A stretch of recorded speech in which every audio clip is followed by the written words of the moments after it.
selanjutnya minta dua kelompok yang bisa maju ke depan untuk presentasi. Ayo kita mulai dari kelompok SD berapa? 07 dan SD berapa yang bersedia? Yang siap? 07 dengan 32. Pak siapa namanya? Pak Panji. Pak Panji Bu, tangkap ular saya. Pak Panji. Nah, untuk mengefisienkan waktu kepada SD 007 dipersilahkan untuk mempresentasikan hal tersebut. Bismillahirrahmanirrahim. Kami dari 007 Mambunya. Berikut adalah tabel proses pembelajaran berdiferensiasi berdasarkan kesiapan belajar di sekolah. Menurut kami, apa yang disampaikan tadi oleh narasumber berikut adalah pekerjaan yang dikerjakan. Tujuan pembelajaran menciptakan kesetaraan belajar siswa dan kesenjangan antara siswa yang bisa dan yang tidak bisa. Ini adalah tujuan pembelajaran yang kami ambil pada saat ini. Kebetulan ini yang kami ambil adalah kelas awal, kelas rendah kelas 1. Jadi yang kami asesmen diagnostik menggunakan kartu huruf. Kegiatan belajar, siswa mampu menyusun huruf menjadi kata dengan huruf yang acak oleh ibu gurunya. Kontennya menggunakan kartu huruf yang akan diacak. Jadi siswa mampu menyusun kata yang diinginkannya sesuai dengan dispensasi adalah kesiapan belajar untuk anak. Jadi kita memberikan kontennya, dia dapat menyusun kata sesuai apa yang dia inginkan. Ya. Dari kata tersebut, dari huruf-huruf menjadi sebuah kata. Prosesnya, siswa mengerjakan secara berkelompok. Kita bagi kelompoknya, siswa dapat mengerjakan dengan kelompoknya, dengan kartu huruf yang diacak dijadikan sebuah kata sesuai dengan apa yang dia inginkan. Asesmen huruf. Asesmen produknya adalah huruf yang diacak oleh ibu guru.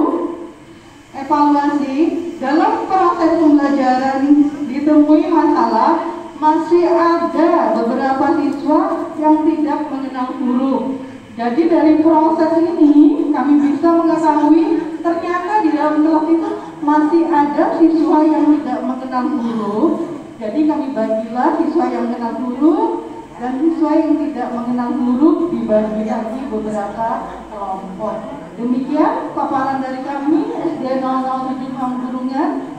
Sekiranya masih ada yang dapat ditambahkan, kami menunggu. Terima kasih. Assalamualaikum warahmatullahi wabarakatuh. Itu tadi paparan dari kelompok dari SD 007. Nah, untuk pembelajaran berdiferensiasi ini adalah mungkin sebenarnya ini bukan hal baru ya Bapak Ibu. Mungkin secara tidak sadar kita sudah pernah melaksanakannya di sekolah. Nah, di sekolah itu kadang kita memetakan. Nah, itulah pembelajaran berdiferensiasi.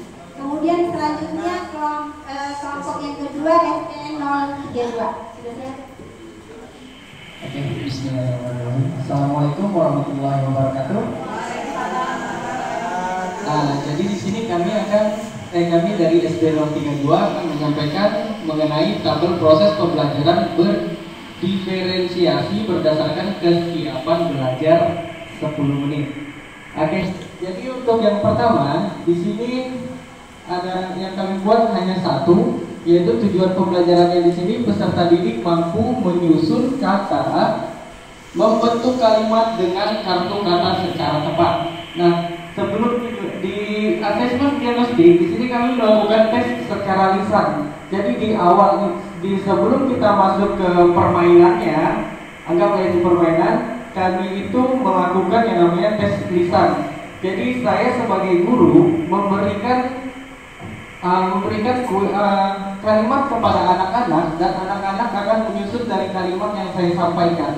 Nah, dari situlah kami dapat di asesmen diagnostiknya. Nah, untuk kegiatan belajarnya di sini kami menyusun kalimat dari kata per kata, yaitu menggunakan kartu kata seperti yang kami siapkan di sini. Dan di sini ada katanya itu terdengar. Contoh ini kartu katanya nanti dipecah, dianggaplah diacak. Nah, nanti siswa kita beri waktu selama 5 menit untuk menyusun kata dari kartu kata, untuk menyusun kalimat dari kartu kata yang sudah disiapkan. Untuk kontennya di sini konten apa cakupan materi yang diajarkan.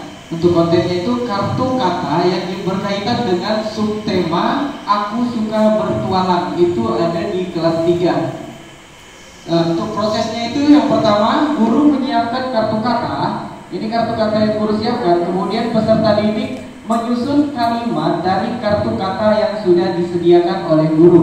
Kemudian asesmen produknya di sini kalimat yang sudah disusun. Jadi nanti kalimat yang sudah diacak akan disusun oleh siswa, itulah asesmen produk yang kami hasilkan. Kemudian untuk evaluasinya di sini kami masih kosong dikarenakan kami belum melakukannya, hanya ini masih rancangan dari SD kami. Terima kasih. Assalamualaikum warahmatullahi wabarakatuh.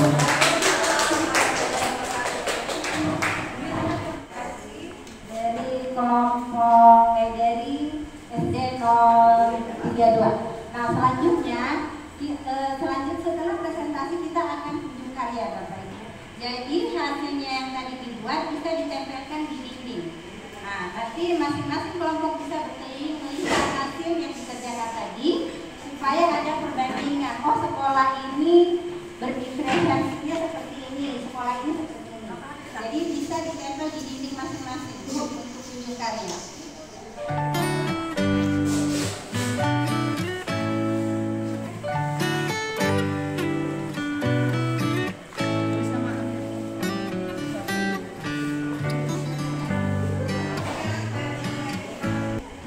Proses yang kita pelajari pada hari ini berdasarkan kesiapan belajar siswa.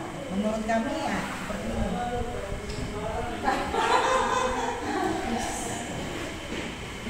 Ini hasil karya kami dari SDN 031 Tarakan. Halo sahabat literasi. Kami dari SDN 032 Tanjung Batu Tarakan. Hari ini akan hasil proses pembelajaran berdiferensiasi berdasarkan kesiapan belajar siswa. Terima kasih. Assalamualaikum. Kami dari SDN 047 Tarakan. Inilah hasil proses pembelajaran berdiferensiasi berdasarkan kesiapan belajar. Kami dari SDN 027 Tarakan menghasilkan hasil karya kami di unit 6 pembelajaran berdiferensiasi. Gugus tujuh.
sudah unit 6.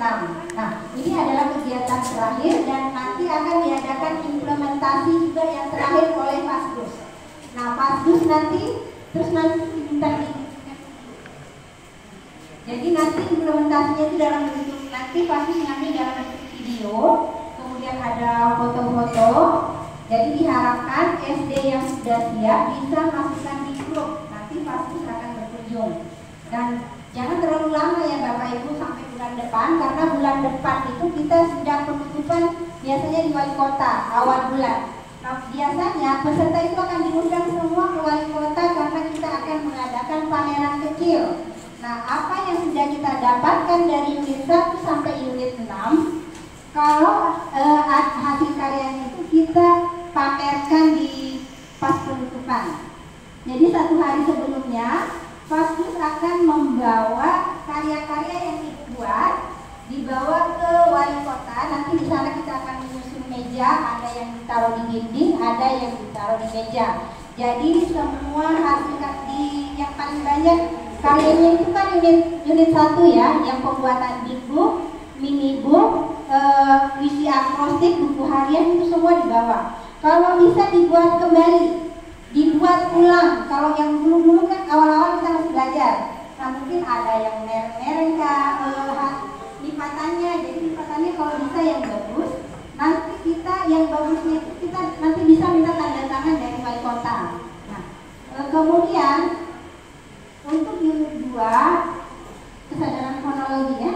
Unit 2 itu kalau ada hasil karyanya, pokoknya dari unit 1 sampai unit 6, kalau ada hasil karyanya itu harus dibawa. Dan kemudian kalau pernah anak-anak ibu suruh buat, minimal itu bisa dibuat anak kelas 1, 2. Itu bisa dibuat, bisa juga dibawa. Kemudian contoh-contoh buku harian itu bisa dibawa. Kemudian nanti Fasdus yang akan menyediakan puisi akrostik untuk wali kota, karena biasanya akan dihadiri oleh wali kota dan beberapa pejabat lainnya. Nah, itu saja yang bisa saya sampaikan. Mungkin ada dari Pak Muhammad penyampaian terakhir karena ini kegiatan KKJ terakhir, Pak. Ya. Saya persilakan ke saya pribadi. Mohon maaf jika ada kesalahan dan terima kasih banyak sudah bersedia meluangkan waktunya untuk mengikuti materi dari unit 1 sampai unit 6. Pada Bapak Ibu. Baik, terima kasih. Tapi dari tadi teman saya pasca sudah menyampaikan. Nah, ini sudah kita lalui bahwa kita sudah mengadakan evaluasi dan membuat sebuah tabel proses pembelajaran. Mudah-mudahan ini lebih bermanfaat dan sebagai bahan kita kalau kita mengajar mendapat kesulitan, tentu kita membuat yang semacam ini supaya lebih mudah dan terarah kalau kita memberi pembelajaran kepada anak-anak. Nah, di dalam mengajar tentu kita diidentifikasi dulu atau dievaluasi dulu, baru kita nanti mendapat hasil evaluasi itu yang terakhir tadi ya, setelah ada tes. Nah, hasilnya itulah sebagai acuan kita untuk memperbaiki apa yang harus kita sampaikan kembali kepada anak yang di dalam pembelajaran itu masih kurang. Ini yang kalau di dalam diferensiasi. Nah, jadi sehingga kelihatan. Nah, kalau kemarin ada teman yang menyatakan tidaklah elok kalau kita mengajar itu anak itu semuanya anak-anak yang kurang mampu katanya. Bukan, ini hasil evaluasi yang nyata, bukan tidak nyata. Nah, kalau dulu mohon maaf, kalau kita menulis itu umpamanya macam ujian tadi lah, ulangan atau ujian sekolah. Kalau anak itu dia dapat 6, dapat 3, 6 juga. Yang 6 dapat juga 6, biasa. Ini kan artinya tidak real. Tapi kita mencoba bagaimana kita membuat yang hasil yang paling objektif. Tapi bukan menjudge kepada anak, tidak. Pasca, mudah-mudahan ini bisa diterapkan di sekolah. Nanti akan dievaluasi dan dimonitoring oleh Fasdus sejauh mana dari materi 1 sampai modul 6 ini rekan-rekan di sekolah dapat menerapkannya sebagaimana yang diharapkan agar kita bisa berkelanjutan dengan pembelajaran yang lain seperti numerasi. Mungkin itu dari saya, lebih kurangnya saya mohon maaf dan saya akhiri dengan mengucapkan wabillahi taufiq. Assalamualaikum warahmatullahi wabarakatuh. Saya kembalikan kepada pemateri. Bapak Koordinator Fasda, Bapak Muhammad dan Ibu Pendamping Guru 7, Ibu Asti. Bapak Ibu, kita kembali lagi. Assalamualaikum warahmatullahi wabarakatuh. Iya, nadanya agak mendayu-dayu ya, karena sudah kena vitamin tadi jadi agak ini, jadi saya izin berdiri kembali. Bapak Ibu, ini tadi kegiatan kita sudah sampai di pembelajaran berdiferensiasi berdasarkan kesiapan anak. Saya tes lagi Bapak Ibu ya. Ada berapa tadi pembelajaran berdiferensiasi itu? Ada 3 komentarnya. Yang kita bahas sampai tuntas baru yang pertama, yaitu kesiapan belajar. Ya, jadi Bapak Ibu sudah melihat tipe-tipenya sampai pada perancangan pembelajaran. Nah, yang akan berganti Bapak Ibu hanya tinggal pemetaannya berdasarkan apa? Yang tadi kan pertama adalah berdasarkan kesiapan belajar. Oleh karena itu sebelum saya refleksi, saya teruskan lagi karena masih 2 kan. Yang kedua tadi apa? Bapak Ibu, pemetaan berdasarkan minat. Nah, ayo kita lihat kalau kita mau menggunakan pemetaan berdasarkan minat itu apa saja? Seperti itu. Kalau tadi kan sudah kita paham tentang kesiapan belajar. Sekarang bagaimana kalau pemetaannya berdasarkan minat? Ya, Bapak Ibu, apa saja minat siswa pada zaman ini? Nah, Bapak Ibu, yang termasuk minat seperti ini, fokus minat itu kita menuju pada Tomlinson tahun 2001 halaman 56 ini area minat atau kegemaran dan juga ada moda ekspresi. Jadi kalau Bapak Ibu mau melakukan pemetaan pembelajaran berdiferensiasi berdasarkan minat, rujukan kita ini yang ada di sini ya. Seperti ini nanti materi akan kami share di grup. Jadi tenang saja Bapak Ibu bisa baca-baca lagi kembali kan. Karena saya juga kalau langsung disuruh hafal ini belum hafal semua. Tapi ayolah kita belajar sama-sama.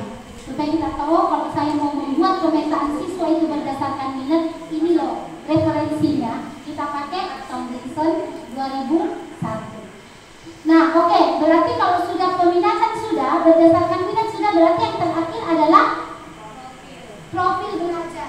Profil belajar siswa. Ayo kita lihat sama-sama. Ini berdasarkan minat ya. Ini contohnya, ada soal ceritanya. Ibu Ina ingin mengajarkan murid-muridnya keterampilan membuat minibook.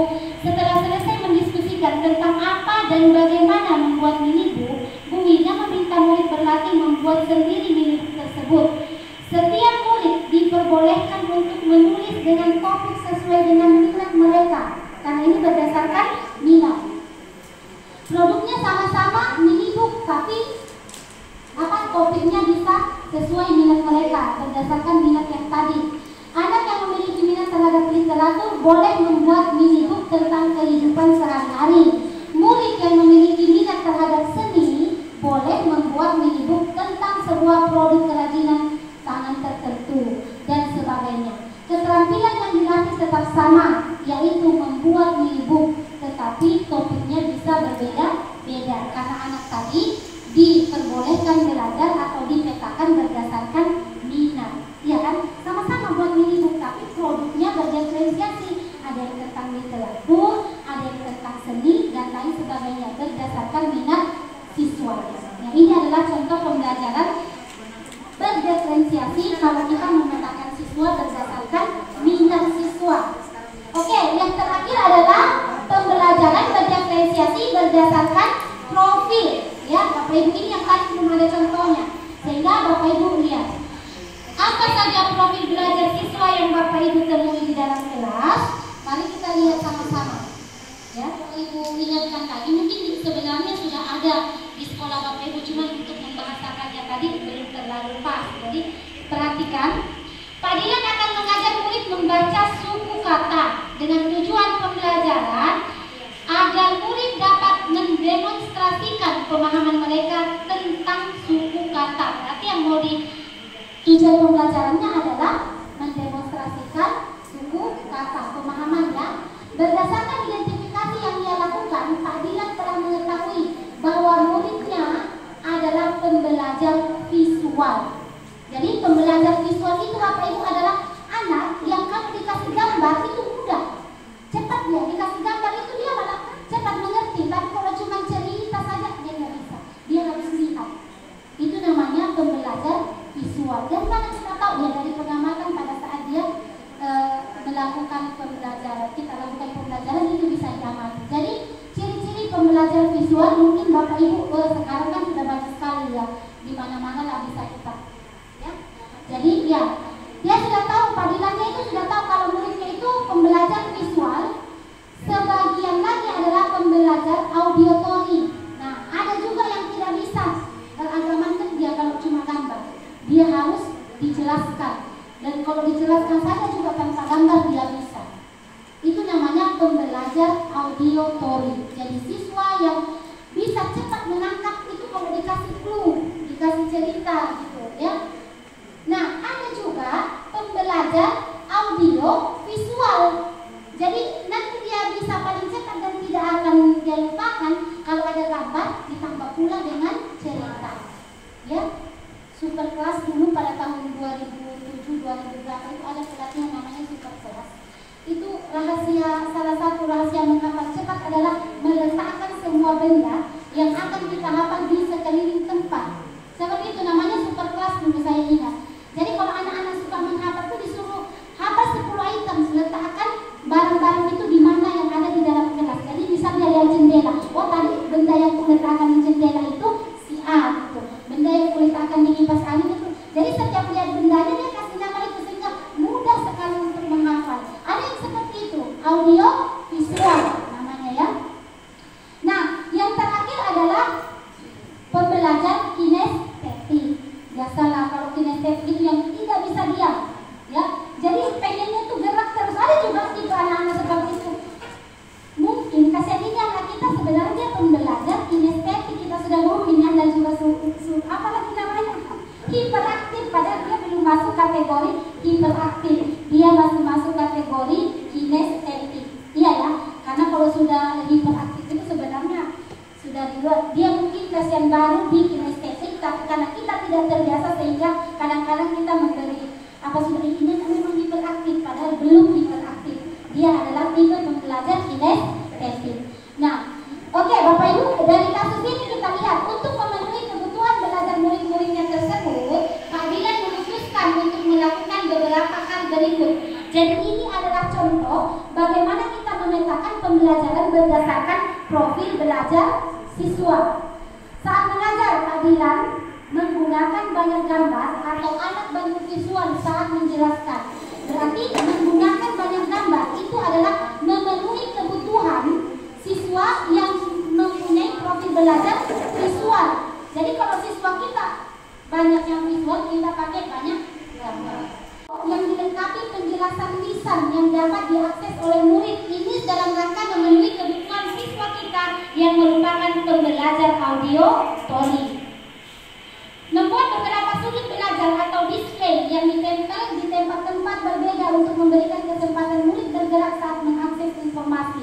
Jadi kalau ada 5 informasi, tidak bisa kalau auditory dengan visual kan bisa tuh hanya di layar atau di gambar. Kalau kinestetik tidak bisa. 5 informasi itu taruh 5 sudut. Jadi habis dia baca satu informasi ini, oh ke sana lagi dia, ke situ lagi dia, ke situ lagi dia. Karena dia memang kinestetik dan itu akan membantu dia untuk paham karena sesuai dengan keinginannya. Dia mau cepat selesai dan itu akan berkesan. Oh di situ tadi aku lihat, di situ seperti itu. Untuk memenuhi kebutuhan pembelajar yang kinestetik.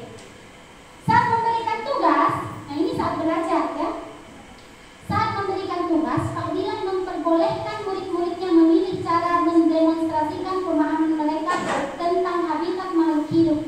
Murid boleh menunjukkan pemahaman dalam bentuk gambar, rekaman wawancara, ataupun performance atau role play. Jadi yang kinestetik dia tidak bisa kalau suruh gambar. Dia misalnya mungkin performance, jadi diperbolehkan. Yang visual bisa menggambar dan yang auditory itu bisa dengan rekaman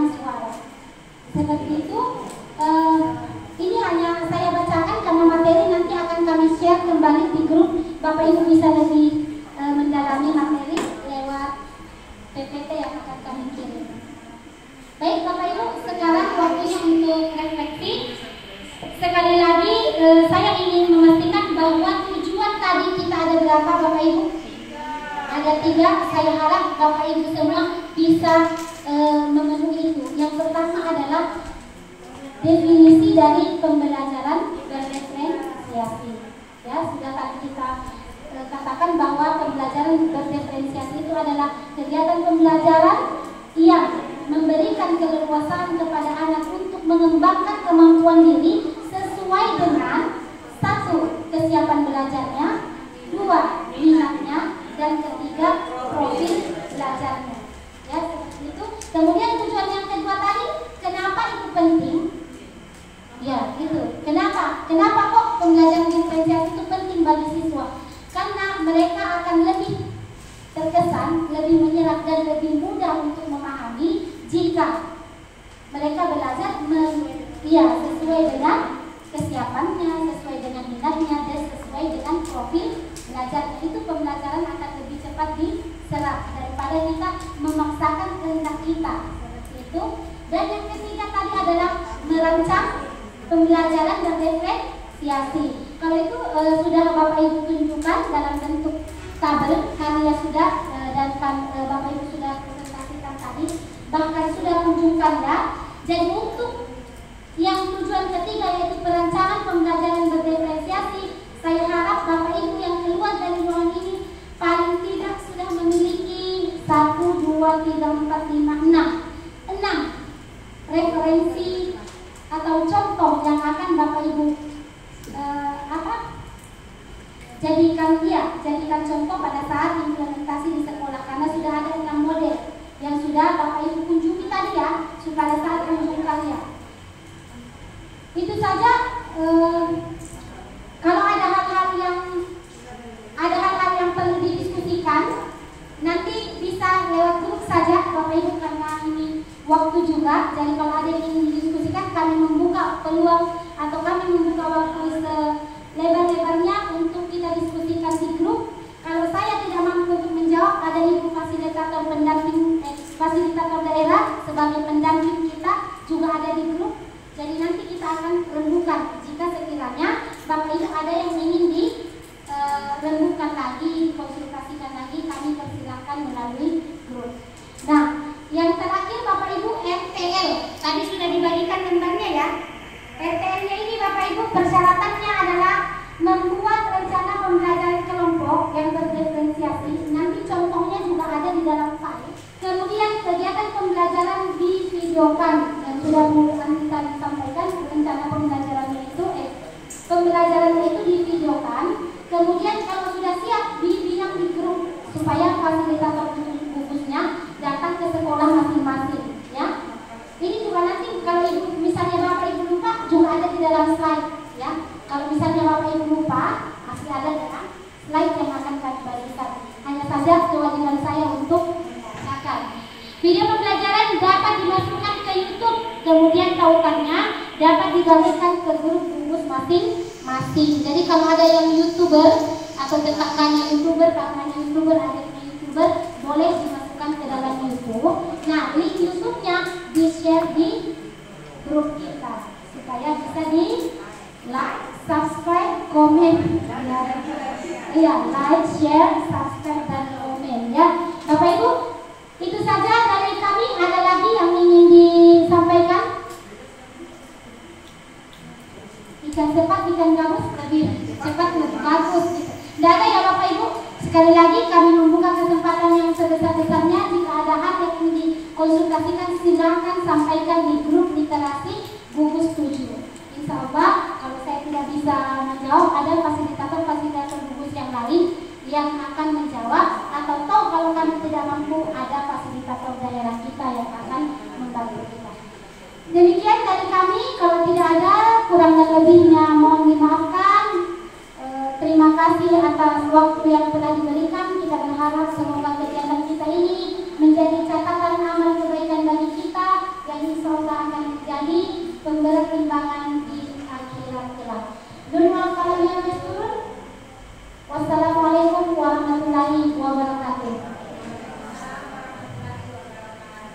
Iya, mohon maaf ada yang terlupa. Jadi setelah ini kami panggil dulu ya untuk yang kegiatan ini. Kita kan ada lomba YL, ini belum sudah ya, tinggal pembagian hadiah. Acara ekstra ini. Di satu kami adakan lomba YL gitu kan.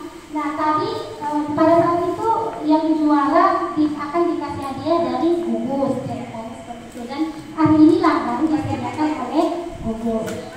Untuk juara satu, ya untuk juara satu mohon izin Ibu Santi ya. Ya mohon izin untuk juara satunya kami persilakan dari SD 027. Silakan maju ke depan. Ragu silakan maju. Perwakilan saja perwakilan. Iya, juara duanya dari SD 032. Juara tiganya dari SD 031. Kami tiga saja. Silakan. Ya, SD 032. Iya, juara tiganya. Iya, ini sudah diproses. Oke, ayo Bu Sakti. Ya, coba dihitung ada berapa karena saya akan membagi-bagi gift dari iya. Nah, coba dihitung Bu Sakti, giftnya ada berapa? 2. Banyak? Oke, gift yang pertama adalah kepada kelompok yang tadi sudah berbagi pengalaman pemetaan apa yang sudah dilakukan di sekolah. Kami minta tolong kepada Ibu Sakti untuk menyerahkan ke SDIT Ibnu Abbas dari rumah 032. Terima kasih karena sudah satu. Makanan lagi satu. Karena satu lagi. Oke. Dan saya minta tolong yang kedua, giftnya saya berikan kepada yang paling banyak memberikan tanggapan. Saya serahkan kepada SDN 0.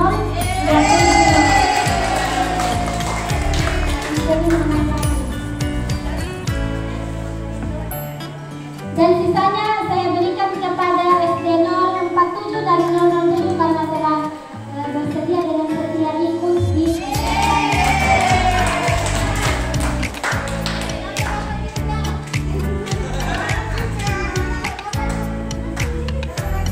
ya. Oh ya, ini lagi Bu. Oke, berarti satunya untuk saya Bu ya sebagai satu. Baik. Yang satunya buat Ibu Ibunda. Ibu dan juga setia sampai yang itu kepada sekolah.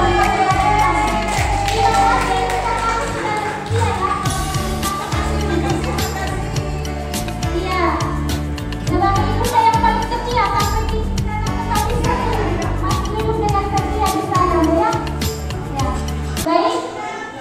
Ya, itulah akhir dari pertemuan kita. Kami berharap nanti pada saat penutupan di wali kota kita dapat memberikan karya terbaik kita yang akan mengharumkan nama gugus kita. Jadi bukan hanya sekolah kita, tapi nama gugus kita juga yang akan kita perjuangkan di sana. Mudah-mudahan terkenal lah, terkenal dan juga menghasilkan bahwa inilah hasil karya guru-guru di gugus 7 ya. Jadi apa yang disampaikan Ibu Ati, kalau misalnya karyanya sudah ada lusuh atau ada ide terbaru, kami mohon untuk dibuatlah supaya karya yang kita bawa ke wali kota nanti itu adalah karya yang fresh graduate, karya yang terbaru, yang terbaik dari kita semua. Terima kasih Bapak Ibu, kami persilakan.